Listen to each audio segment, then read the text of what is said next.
Hello everyone, we're back with the Falcons franchise, and today we will get through our bye week and then take on the Dolphins and 49ers. We enter our bye week with the best record in the NFL at 9-1, and because of that I figured the entire team has earned some extra rest. We went ahead and sent them on a bonding retreat which will boost all of their morales by 10, but they will take a hit to their awareness for our next game. We have to talk about our young stars that have been showing out, especially as of late. Alonzo Hitchens, he had a great game last week. He had 12 catches, 172 yards, and 2 touchdowns, including the game winner, and he is now second on the team in receptions, yards, and receiving touchdowns.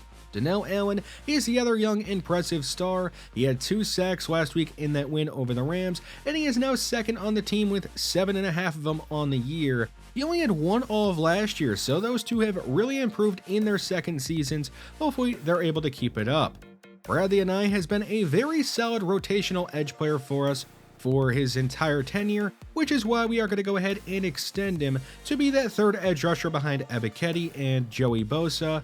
It is not too expensive of a deal. On the other hand, you compare that to D'Angelo Malone, who wants a couple of extra $1 million per season to be a backup edge rusher, and I did offer him a contract, but even with him getting a contract offer that is more than Bradley Anae, who has been a better player than him, he is going to decline. So we're going to have to try and work on that during the rest of the year.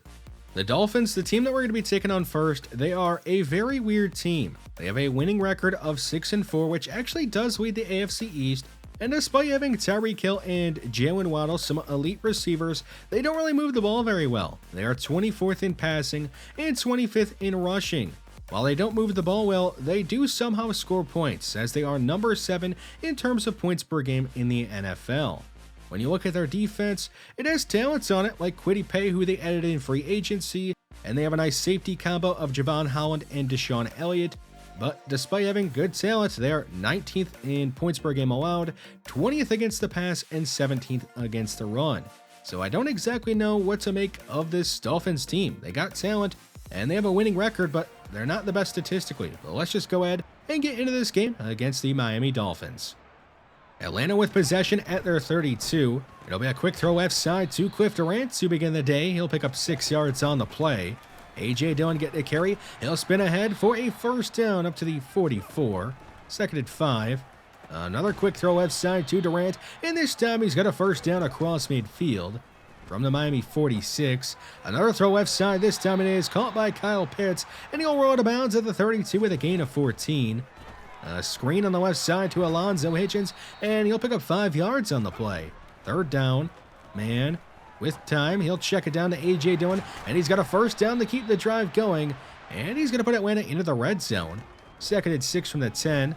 Man under pressure, and he's going down. He'll be sacked back at the 17 to bring up third and long. Third and 13. Man fires to the middle of the end zone and is jumped and intercepted by Deshaun Elliott. It was intended for Kyle Pitts, but it just never got there.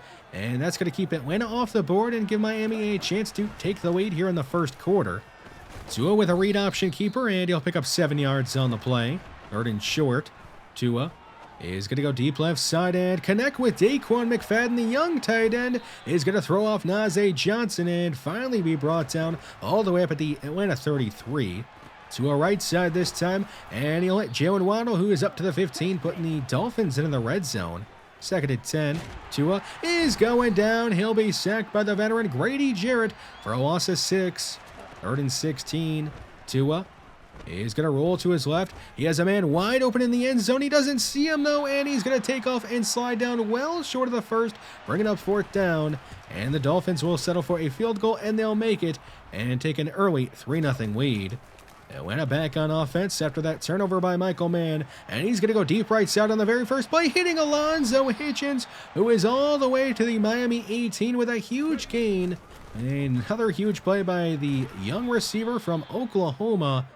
Third and 3. A.J. Dillon getting a carry left side. He is met and brought down just shy of the first, bringing up fourth down. But Atlanta is going to keep their offense on the field. Here is Dillon right side. He has the first down and is spotted near the goal line. And they'll say he's down at the 1. First and goal from the 1. Dillon another carry, and this time he will score, giving the Falcons the lead 7-3 in the first half. Still a lot of time to go in the first half. It'll be a catch on the right side by McFadden to begin the Dolphins drive in. He's down shy of a first. Tua keeping it on a read option, and he's got a first down, but the ball is going to be punched out. It is scooped up by Donnell Allen. He'll avoid McFadden, and he's going to rumble all the way into the end zone for a touchdown and give the Falcons a 2-score lead here in the first half. The Dolphins offense would go 3 and out, and that means Atlanta is right back on offense with a chance to try and make this a 3-score lead. A catch on the left side by Drake London, and he's got a first down and is up to the Miami 31. Man, a deep drop, and he'll fire over the middle, this time hitting Kyle Pitts for a first down. That is going to put them into the red zone. Randy Hodges left side, and he's down right away. 3rd and 5. Man, with time, and he's going to connect with Alonzo Hitchens inside the 5, and he's down by the 4, making it goal to go. 1st and goal.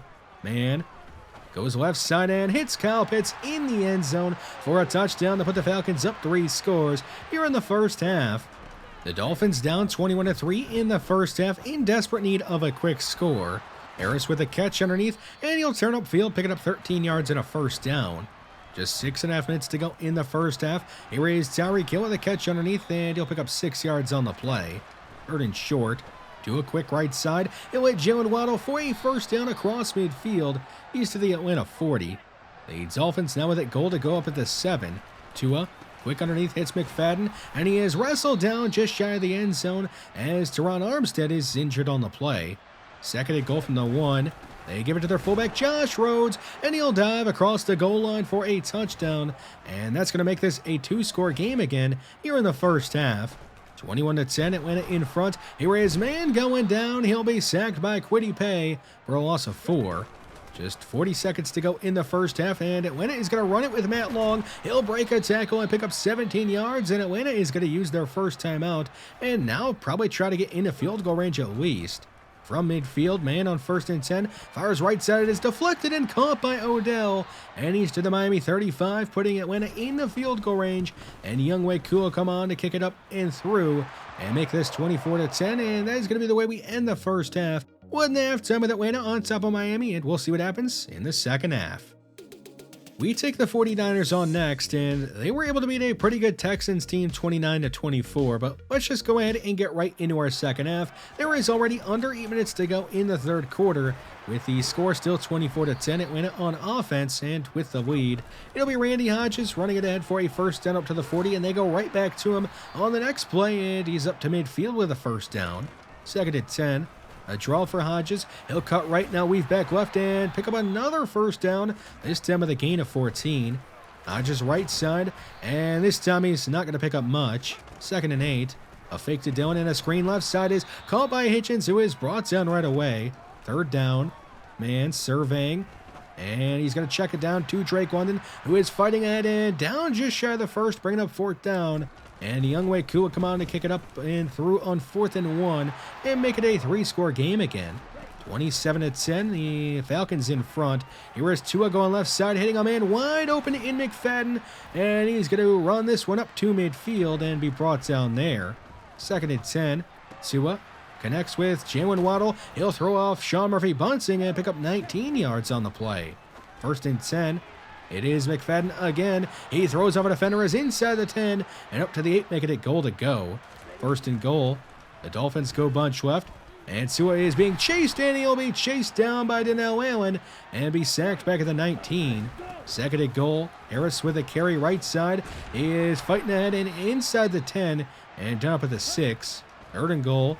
Tua with too much time, he'll roll right, and now he's under pressure. He is just going to throw this one away, though, bringing up 4th down, and the Dolphins are going to settle for a field goal and make it a 2-score game again. 27-13, Atlanta in front, but the Dolphins back on offense, starting this drive at their own 10. There'll be a catch on the left side and a first down to begin their drive up at the 23. Now a throw right side on 2nd and 5, and it is caught by DJ Chark for a first down. 2nd and 10. Screen on the right side to Harris, and he's hammered down by Donnell Allen right away. 3rd and 10. Tua against the blitz, goes left side. It is offline and incomplete, bringing up 4th down, and the Dolphins are going to go for it on 4th and 10. Tua is going to lob deep right side for Jalen Waddle, who's behind the defense. He gets his hands on it, but there is Kenny Blanchard to break it up at the last second, and it's going to be a turnover on downs. And Atlanta will take over at the Miami 35. Here is man going down. He's going to be sacked by Kwity Paye for the third time in this game for a loss of 10. Second and 20. They are just going to run it with A.J. Dillon and pick up a couple. Third and 14 with just 6 minutes to go in the fourth quarter. Here is Kyle Pitts with the catch over the middle to keep the drive going, and he'll put Atlanta into the red zone. Second and 10. Man quick right side it is, batted away by Elliott. Third and 20 after a holding call. Man from a clean pocket is going to go deep over the middle again. This time to Hitchens, and the ball is going to be punched out. And they're going to call this a catch and fumble. And the Dolphins are going to recover. And they will take over at their own 5 with a chance to make this a one-score game in the fourth quarter. Tua is going to check this one down to begin the drive to Jalen Waddle. He'll pick up 7 yards on the play. Second and short. Tua rolls to his left and is going to heave a jump ball in the double coverage for Tyreek Hill, and he's going to pull it down across midfield all the way up at the Atlanta 41. Just 3 minutes to go in the fourth quarter. Here is a catch on the left side by McFadden. He's down shy of a first. Third and 1. Tua right back to McFadden, and he's got a first down to keep the drive going. The Dolphins now with it in the red zone. Tua is going to roll to his left, and he's just got to throw this one away. Third and 10. Just a minute 15 to go in the fourth quarter, and Tua's going to throw a jump ball to the end zone. It is pulled down by Jalen Waddle, and the Dolphins are going to make this a one-score game here in the fourth quarter.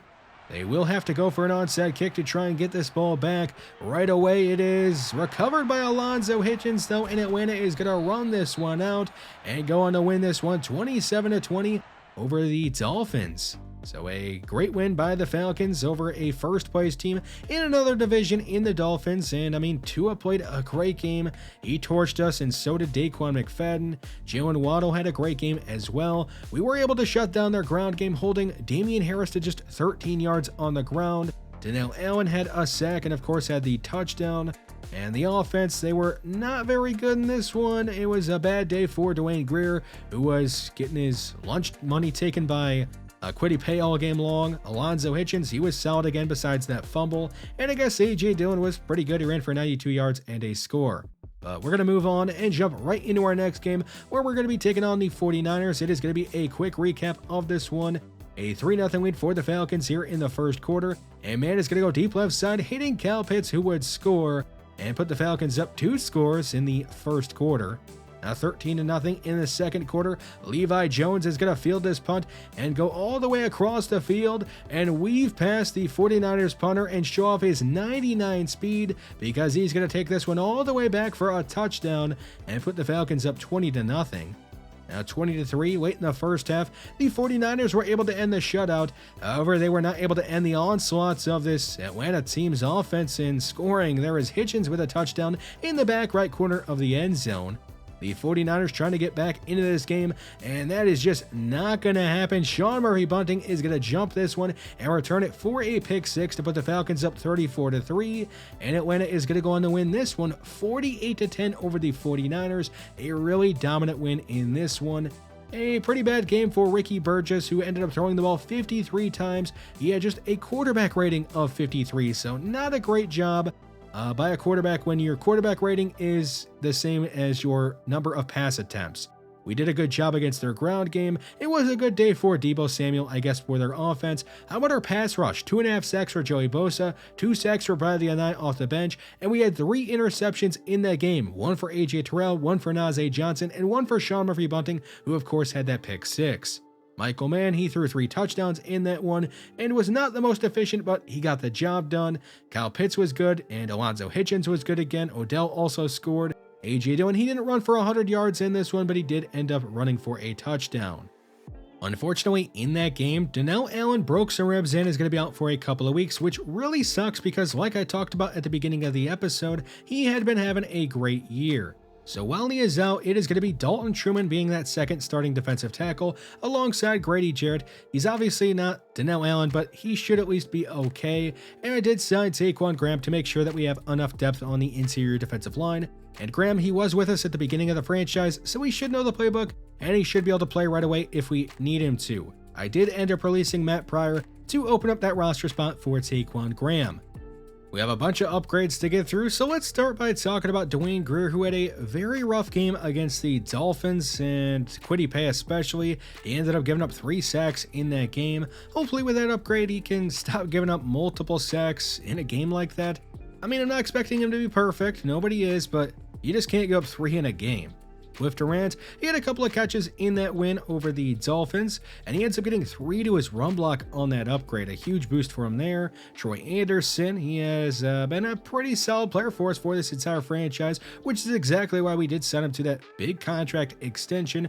Grady Williams, the only cornerback or starting cornerback that did not get an interception in that win over the 49ers. Stephen Burns, he's been an impact player for us on special teams. Hasn't really done too much for us on defense yet this year. He'll get 3 to his zone coverage though, maybe eventually being able to make an impact because of that upgrade. Kenny Blanchard, he's one of the last upgrades we have. We'll go zone and he'll get 1 of that. And the last upgrade we have is for Damon Agnew. And we are going to go hybrid to try and work on that man coverage because it is just so low, and he's going to end up getting 3 to that. Right now we are sitting at 11-1 in a great spot. It's up the NFC South by quite a few games, and it's up the NFC as a whole by a couple of games as well. And when you get an overall look at the entire playoff picture, we are right now, holding down the top spot in the NFC, but we still have a couple of games to go. We are now in the home stretch, I would say. Got to take on the Jets and Buccaneers in the next episode. We'll start with the Jets, and more than likely that is going to be a quick recap because I don't really want to do a quick recap for the Buccaneers because they have been such a great team to play in this franchise, but I guess we'll see. Thanks for watching this one, and I will see you in the next one.